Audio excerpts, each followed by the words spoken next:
Well, welcome to the Christmas season from Chapel Hill Port Orchard. I'm Megan, and I'm so excited to bring to you some of the life and joy and festivity of Christmas.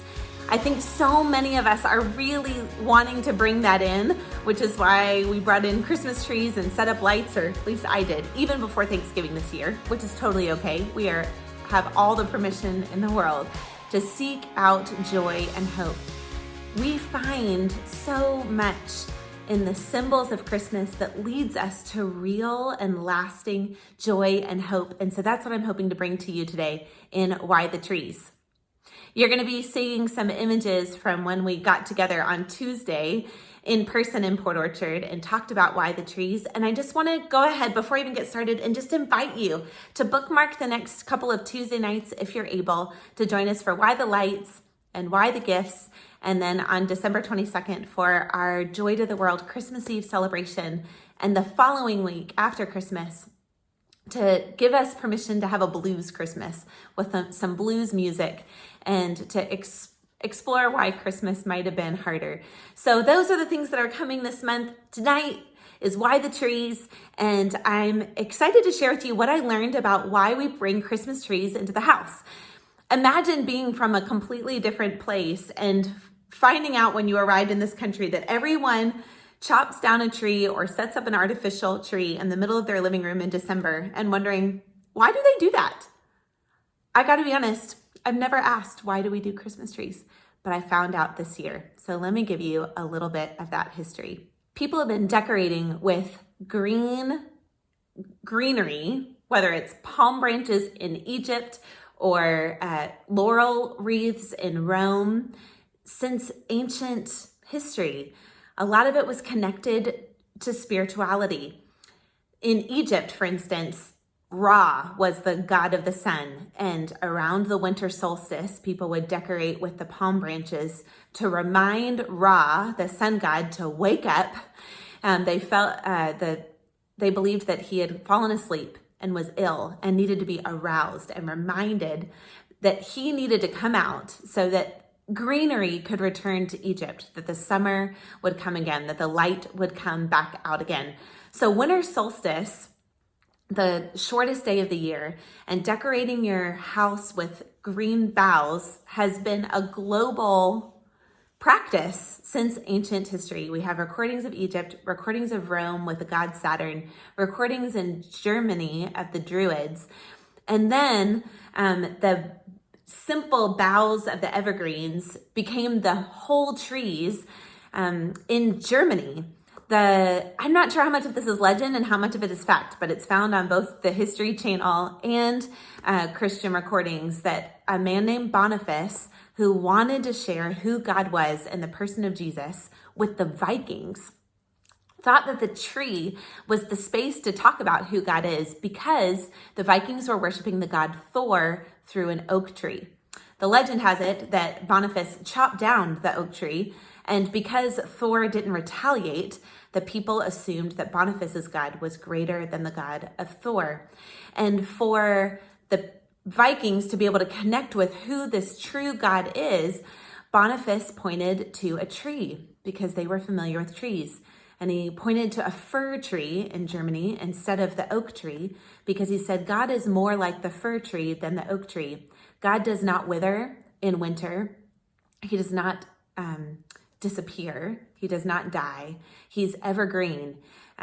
He is faithful. He is steadfast. And that's where the song, "Oh Christmas Tree" comes from. It's "Oh Tannenbaum," which isn't Christmas tree, it's fir tree. Oh fir tree, how steady are your branches. And Boniface was trying to use a symbol that the Vikings understood, the tree as a symbol of divinity, to say God is not like Thor who dies. God is like the evergreen who is faithful and who remains true.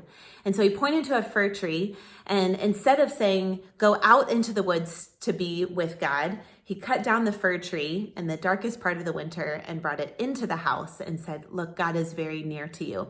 Apparently, they hung the trees from the ceiling back in those days. The legend has it that in the 1500s, when Martin Luther saw a starry sky, he wanted to bring the lights in the winter, and so he put lights on the tree. And so the Germans have been bringing in whole trees since the 8th century, and been lighting them since the 16th century. And when a German, Prince Albert, married a British person, Queen Victoria, in 1841, they had a Christmas tree in their house. And then us Americans, who are immigrants, brought over with them the tradition of the Christmas tree. And so now here we are. Apparently not all American colonies liked the tree. The Puritans didn't like the Christmas tree, but it won out in the end. And now we all have this Christmas tree, which I don't even know if we know why we have it. So that's why we're exploring that tonight. I would like to invite you to think about your Christmas tree, which is probably in the center of your house, as an opportunity to remember three things about God. One is that he is alive. The second is that he is around. And the third thing is that he's coming back. All of those are anchored in these traditions that we just heard about. The first is that he is alive. We can remember, like Boniface did, the faithfulness of God, who does not die. He does not change like shifting shadows. He is steadfast and he is faithful to us. And so when you have your evergreen tree, especially if you have an artificial tree, this is a good argument for an artificial tree. Remember that God does not change, that he is faithful and that he will be near to you. That's actually the second. He is around. Boniface wanted people to bring the tree into their house to remember that God is very near to you. When Paul, who is someone who loved God and wanted people to know him, when he was trying to explain who God was to Athens, he used the language of one of their secular poets to say that God is very near to you. And God is within you. He can be the center of your life. You can go out seeking him. A lot of people, especially around here, experience God in nature, but he is also in the center of your home and your life. And he is very near to you.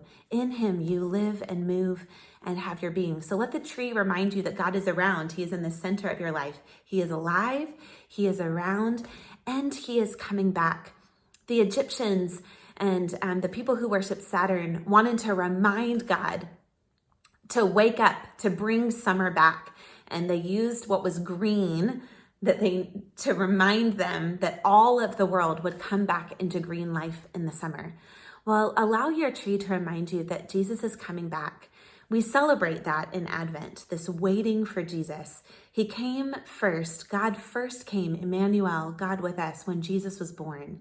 First time he came to earth. And Jesus promised when he died and rose from the dead that he was going to come back. And so allow the evergreen tree to remind you that not only will summer come back, not only will greenery come back, but Jesus will come back. And we can anticipate God's full dwelling with his people. So I think the tree is one of the greatest symbols of hope and joy that we can bring into our homes around Christmas. In the darkest nights, when life is most fearful, when we're most uncertain of what is coming next, there's one thing that we know for sure. God has not changed. He is evergreen.